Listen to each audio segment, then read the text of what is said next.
ఏం చెప్దాం అనుకున్నారు? అసలు నేను పాపను పెంచుకుంటాను, తెలుసు కదా మా ఇంట్లో. నన్ను రోజు కథ కథ అడుగుతుంటది. అనగనగా ఒక రాజు ఉన్నాడు, రాజుగుడికి 7 కొడుకులు, 7 చాపకి వెళ్ళారని చెప్తే ఊరుకో నాన్న రోజు ఇదే కథ చెప్తా, బోరు పడుతుంది, మంచి కథ చెప్పంటే చెప్తే అనగనగా నీకు తెలుసు కదమ్మా, ఇప్పుడు కలియుగ దైవం వెంకటేశ్వర స్వామి అన్నాడు. ఆ స్వామివారి పాదాల చెంత నారావారిపల్లి ఊరుంది. ఆ నారావారిపల్లిలో 73 సంవత్సరాల కింద ఒక ఖర్జూరపు నాయుడు అమ్మనమ్మ అనే దంపతులకు ఒక అబ్బాయి పుట్టాడు. బుడి నడుగులేసుకుంటూ కష్టపడి నడుచుకుంటూ వెళ్ళి చదువుకున్నాడు. కాలక్రమేణా పెద్దాడయ్యాడు. 20 ఏళ్లకి రాజకీయాల్లో కాలేజీలో వచ్చాడు. 28 ఏళ్లకి ఎమ్మెల్యే అయ్యాడు. 30 ఏళ్లకి రాష్ట్రానికి మంత్రి అయ్యాడు. తర్వాత ఆంధ్ర దైవం నందమూరి తారక రావు ఇంటికి అల్లుడయ్యాడు. అవసరానికి పార్టీ పగ్గాలు చేపట్టి తెలుగుదేశం పార్టీని ముందుకు నడిపించి ఈ రాష్ట్రాన్ని అద్భుతంగా ప్రఖ్యాతలుగాంచాడు.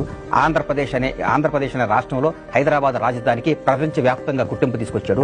ఎందరో కోట్ల మంది విద్యార్థులకు విద్యాదానం చేయించాడు. సాఫ్ట్వేర్ ఎంప్లాయింగ్ చేశాడు. అద్భుతమైన ప్రగతిపథం చేయించాడమ్మా. ఈ ఔటర్ రింగ్ రోడ్డు, ఈ ఇంటర్నేషనల్ ఎయిర్పోర్టు, ఈ రాజధాని, ఈ బిల్డింగులు, ఈ చరిత్ర మొత్తం శ్రీకారం చుట్టాడమ్మా.